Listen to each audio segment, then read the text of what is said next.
LSU did it the hard way, playing 5 games in 6 days and winning 4 of them to come all the way out of the losers bracket and move into the College World Series Championship Series. Last night, the Tigers gutting out their first extra innings win in more than a month, courtesy of Tommy White's 2-run homer in the bottom of the 11th and a 2-0 victory over Wake Forest. Outside of a 1-run loss to the Demon Deacons, LSU has been unbeatable throughout this extra special postseason run, winning 9 out of 10 games following an early exit from the SEC tournament. Now it's down to 2. LSU and Florida in a rematch of the 2017 Championship Series, which the Gators won. But how about Tommy Tanks?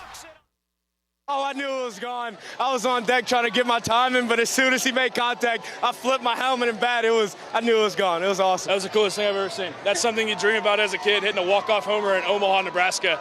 To send your team to a national championship, it's like you're playing backyard wiffle ball, and he just did it in real life, so that was unbelievable. The biggest thing for us is not changing game to game. We treat the whole season like a 56-game playoff, and we've continued to do that, and that's why we've had success so far. It means everything. You know, LSU is a part of my heart, and I know how much it means to this fan base, to this program, to the university, so we're just trying to make everybody proud. For the history of this school, to be able to bring them back to the pinnacle of baseball, it's awesome, but the job's not done.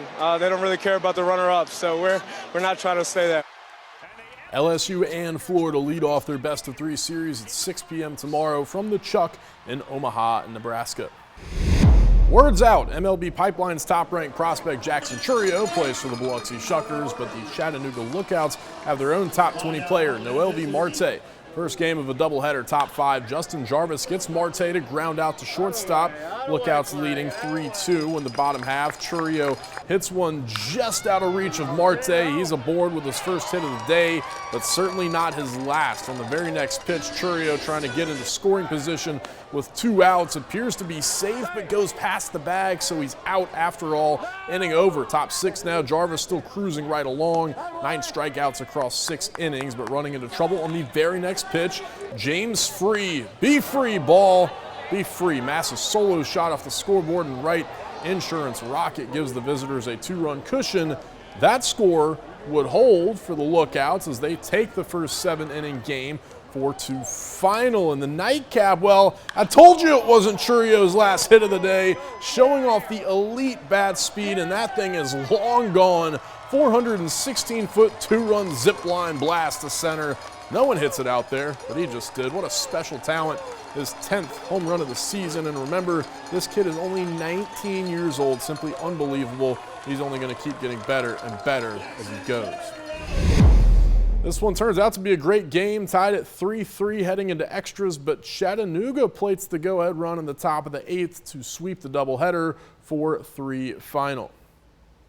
According to the Time Hop app on my cell phone, this picture of Gulfport alum Kate Smith, after winning her 2nd straight Gatorade Player of the Year award, was taken exactly 1 year ago today. As fate would have it, 1 year to the day later, her former teammate Mary Frances Symmes also winning Gatorade Player of the Year for Mississippi, just like Smith, also a former News 25 Student Athlete of the Week, just like Smith. Long story short, that's 3 in a row for Gulfport, and the cherry on top for Symmes, who helped lead the Lady Admirals all the way back to the 6A state championship game for the 3rd time in 4 years, with an overall record of 19-2-2. Once Smith left for Ole Miss, Symmes took on a much more attacking role, scoring 22 of her 32 career goals as a senior to go along with 17 of her 45 career assists. According to PrepSoccer.com, Symmes is the nation's 61st ranked player for the class of 2023 and is now on her way to NC State after winning 82 games in her high school career.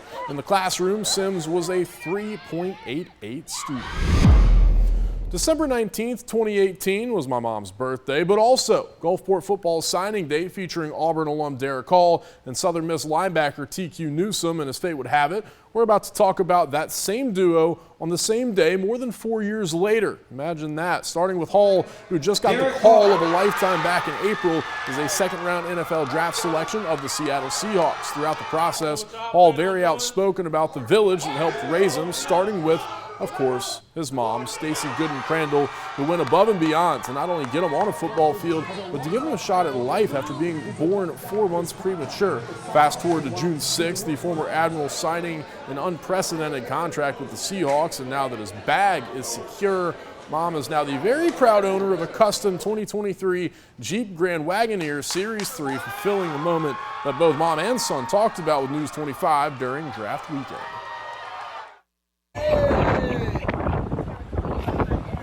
Thank you so much. I appreciate that.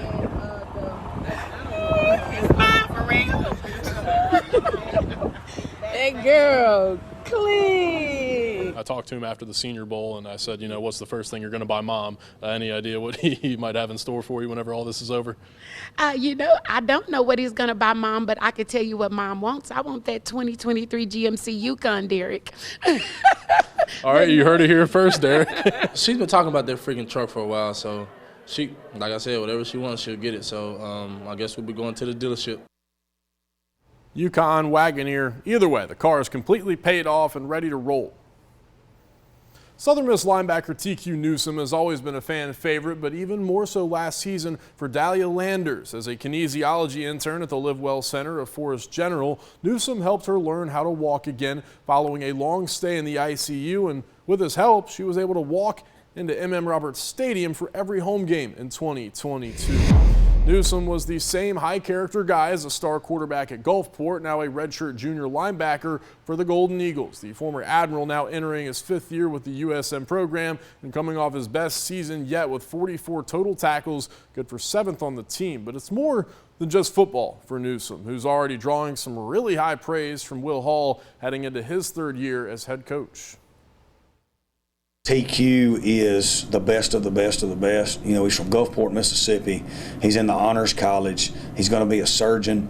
He's got life figured out. That's something we try to do here is get our kids to understand that football is going to end, and what is your life going to do? What is your life going to look like without football in it? TQ's figured that out. He knows what his life's going to look like, what he wants it to look like. And he is just a special, special young man. Another guy that I'm just glad I get to coach him the year. I just like being around him. Newsome recording 3 of his tackles in USM's 38-24 Lending Tree Bowl win over Rice. One local youth soccer team is making history and wants to keep making more of it. After eliminating Louisiana, South Carolina, and Texas, the South Mississippi Soccer Club Elite 09 girls team went all the way into penalty kicks with Tennessee in Sunday's championship game. Unfortunately, the ladies from the Magnolia State came up just short, but they're still one of just 8 teams that qualify for next month's National President's Cup, July 6th through 11th in Kansas. This is the youngest team to make it to this point in SMSC history, and only the 2nd girls team to make it this far. To donate to their travel expenses, you can visit their GoFundMe page and follow along as they go for the goal.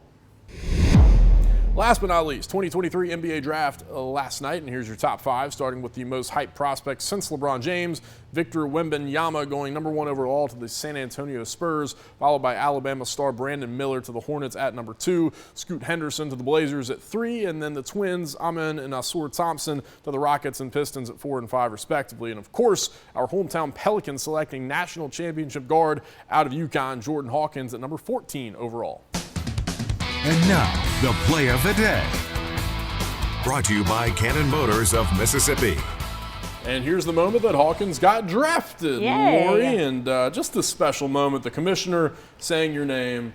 Doesn't matter the sport, doesn't matter the pick. It could be the last pick, and you're still, you know, hey, this happened to me. And I think it's cool in the NFL. It seems like everybody has now grown to do the bro hug with Roger Goodell. Like everybody's got like the handshake with him or whatever. So it's just kind of cool how, you know, the commissioners and the players, you know, kind of share that moment up there on the stage, and obviously with their families there too. Are those his parents right there? I have no idea, but I'm assuming. Yeah, I would assume too. Yes. Yeah, that probably looks like his mom. I'll do more of a deep dive over the weekend. There you go. I still got to record it on the DVR. I've seen like the first 3 picks, fell asleep, so go back and watch.